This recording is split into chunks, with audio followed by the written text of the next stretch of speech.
Hello folks, I'm Guy Motzinger and welcome once again to another edition of River Chat. And of course, if it's June 1 to December 1, no one knows better than us. We're in hurricane season, and this River Chat is going to concentrate on the work that the Emergency Operations Center gets involved in when that threat of hurricane landfall reaches the desks of the parish president, the sheriff, and we know that we've got to prepare for a hurricane. And before we move forward, a tradition started by Sheriff Hingle has been continued, and we want to thank our Sheriff Lonnie Greco for sending out these great hurricane preparedness information and the evacuation map and the tracking map and that type of thing. Folks, we're going to hear from the person in charge of emergency operations and hurricane preparedness, Mr. Guy Ligas, as he makes a presentation to the Red Hat ladies right inside the EOC, and it'll get going right after this. Well respected, Plaquemines Parish. He relies on rain gauges such as we have here to tell him how fast the rain's falling, and monitor his pumps on how he's got to pump it out. Electronic media, Randy Russo, with one of the stations here, monitors our tweets. We try to tweet out about the rain and how it's going. That way everybody can know. And she retweeted it, and she talked about how she gets information from Plaquemines Parish Emergency Operations Center. So it's a snowball effect when it comes to all the electronic media that's out there today. Storm pumps. This was Chantel. That's fine. Oh, that's Chantel. This is one that just recently happened, came out. I'm sure you're all familiar with now. I'll try to stay out the way a little. You can look around.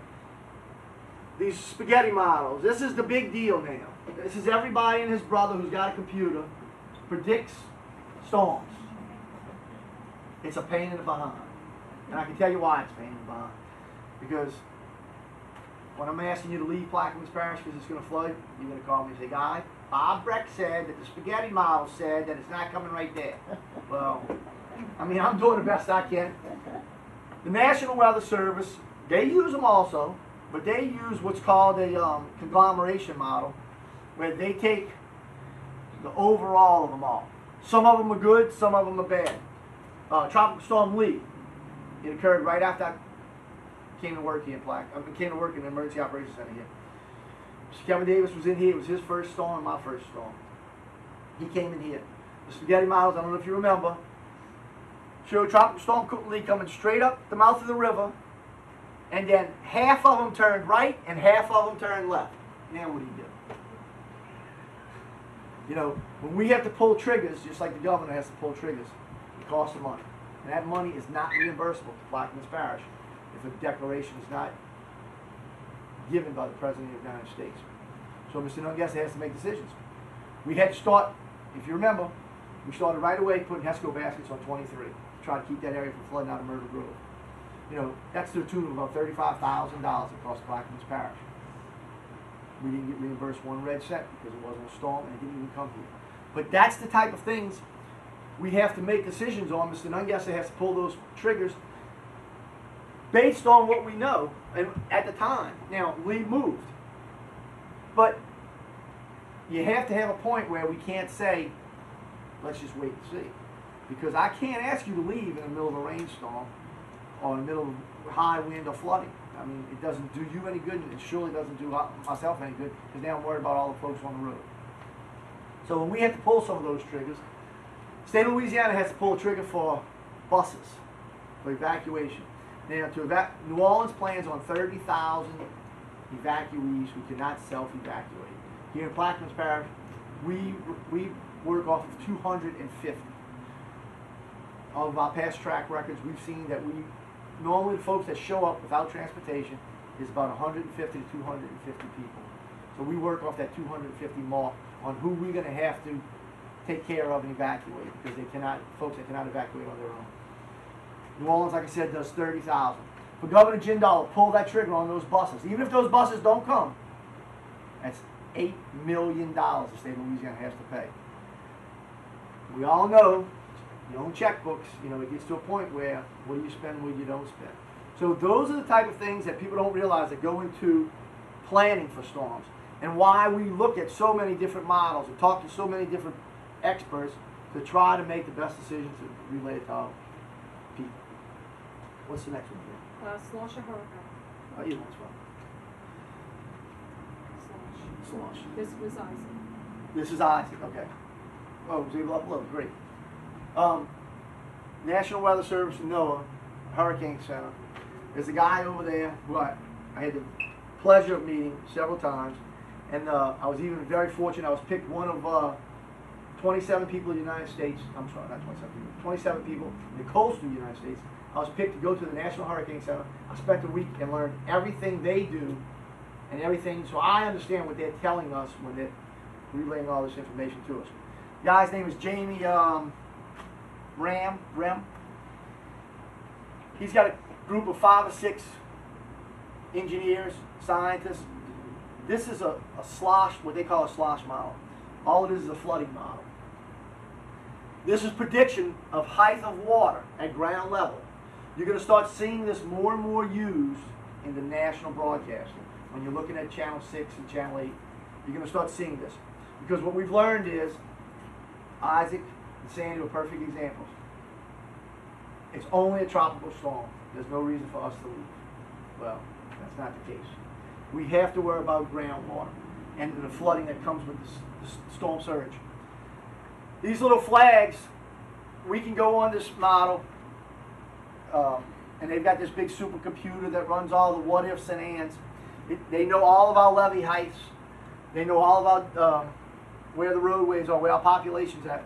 So we can go on there, and they help us and show us, this is what's predicted here, 6.1 feet. This is ground level. This is over my head, 6.1 feet, 6.7. This is what they expect the water to be in that location. We knew, and that's why Mr. Nungesser issued those mandatory evacuations. We knew we were going to have 14 feet of surge minimum in Braithwaite. We only have 12-foot levees.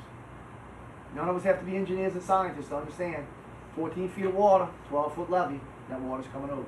And it's not just 2 feet of water, so then you only have 2 feet on the other side. Remember, that's that entire Gulf of Mexico coming over the top. It's going to be 14 feet throughout Braithwaite, which is what it was. So we use these type of things to help us.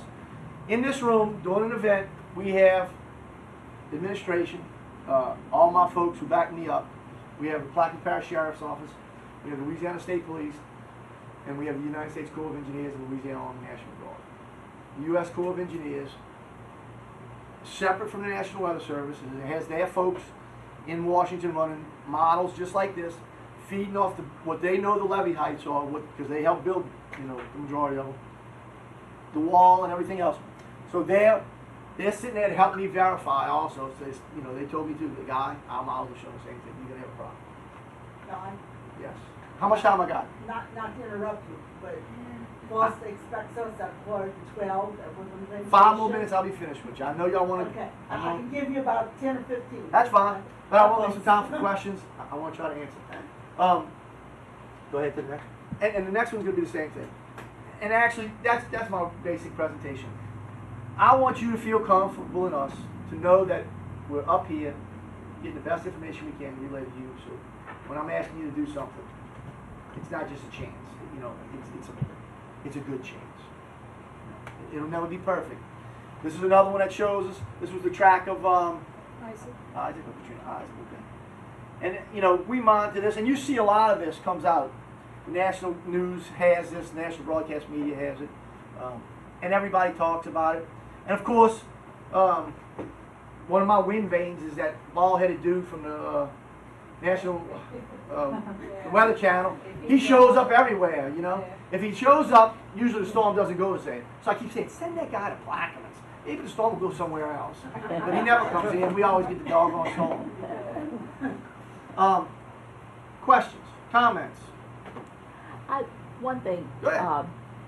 I'm glad to hear that the reporters on television are now saying something about the buildup of water. Because it used to be the hurricanes coming, nothing about the buildup of water. And I lived in Boothville. I lost 2 houses in Boothville. So I know about buildup of Right. water. And, you know, with the wind beating against the water and pushing it back there into all those bays, you know it's coming. Right. You know, and if you know it's coming from this side, if the storm's coming this way, or if it's coming this, you're gonna get it. It's you got to know? go somewhere. And now they're talking about the buildup of water. You can't wait to get out at the last minute, you know, like I have done a couple of times. But And one thing I gotta give Can I them. interrupt a second? Sure. There were some ladies who had inquired about getting placards while you were here. If you want to raise your hand, and while y'all asking questions and talking, I can be getting this for Sure, y'all. sure. I've got to compliment the media.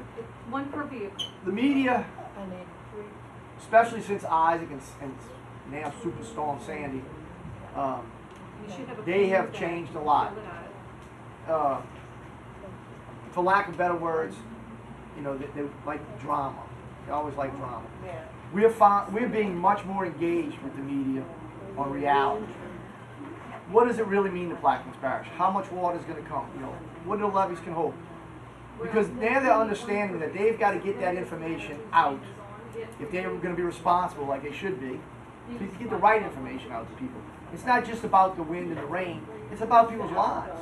And we want to make sure that goes out and gets done correctly. So we have had a lot of media came through this. Caitlin left, but she was new at the time, I was new at the time when Isaac came. I went in front of more cameras in 5 and 6 days than I've ever went before in my life.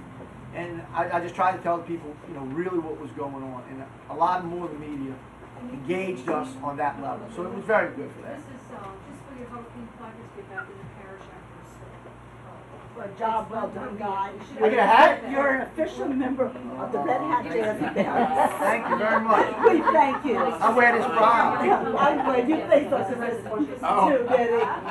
Thank you. Oh, I'm gonna have a hard time keeping my wife away from this. You have to share. Hey, I'm going to Gulf Shores. This is going to come in handy this weekend, Ms. Pat. Thank you. Did you need one too, ma'am? yes, But thank you. I'll take all the packets from this ball made up for you, the little ditty bags. It's got all the information. I know not all of us are smartphone users or tweeters and all. But what you can log on to, please log on to and follow us. What you can't, encourage your grandchildren and your children who be doing much better than us. Let them follow us. Get that information from us. We want to give out as much as we possibly can because it means a lot to us to get it out in the right manner, in the right way. We really appreciate the Gazette and CMA. They work with us very, very closely. And they're up here during a storm to carry that information out also to you. Some of the men want to say they're going to stay and let us go. That's not good. No, it's not. Let me tell you, you can come back. Like I said, 20 years with the sheriff's office, I always sent my family out ahead of me because I have to stay. For Hurricane Katrina, I was here in the floodwaters, didn't see my wife, didn't talk to my wife and family for 8 days, as you can imagine. I had to drop, the sheriff allowed me 6 hours off to drive to Poplarville, Mississippi, to tell them I was alive. It was great to see them. Obviously, it was great for them to see me, hard for them to let me go back. But it means a lot. Your family, you can replace your house, you can replace your car, you can't replace your family and yourself. So please, you know, when we're giving you that information, have confidence in us and act as quick as possible. I can let you stick your heads in there. Sure. The 911 call center, we've got the sheriff's office and our dispatchers are up here now. We were able to move, when I came here, I made it one of my priorities to move the sheriff's office dispatchers from down the road because they always got washed out in Port Sulphur. So now they're up here with us. It makes it so much better. And I compliment the sheriff for allowing that to happen and encouraging that to happen. Yes, ma'am. I always wondered when a hurricane is coming, why does it always turn right?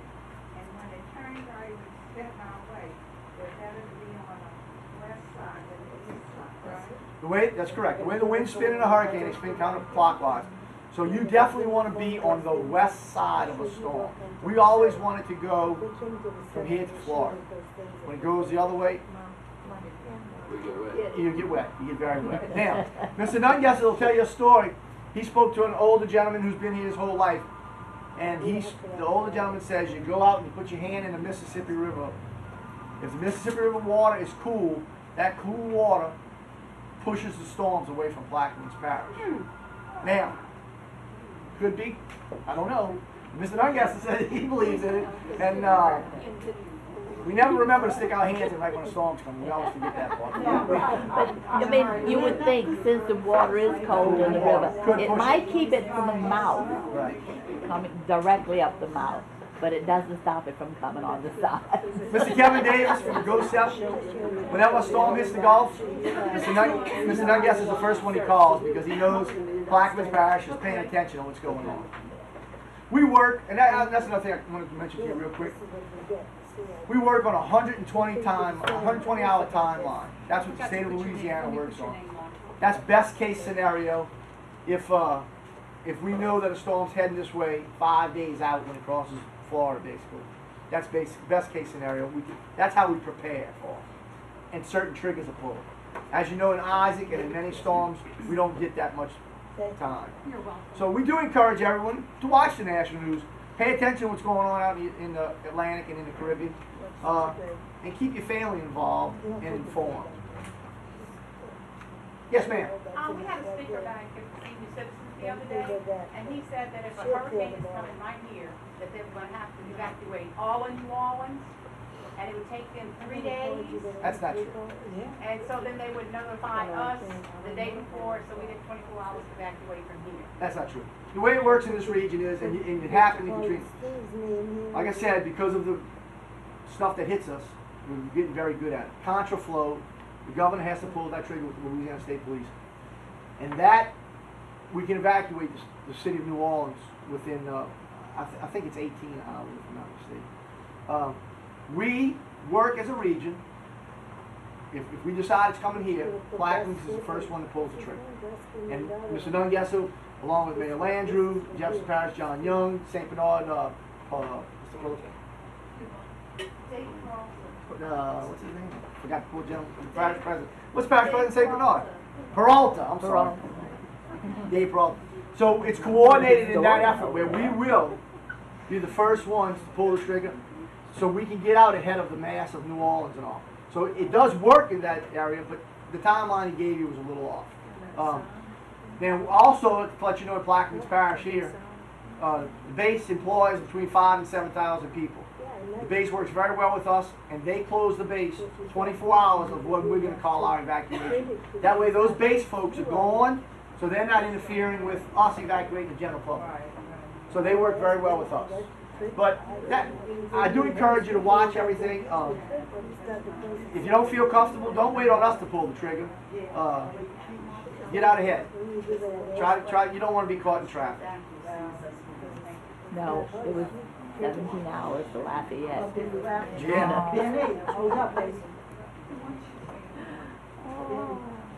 Anything else? Everybody, you know what to do for hurricane season. Be careful, keep an eye out, and until next time, good night.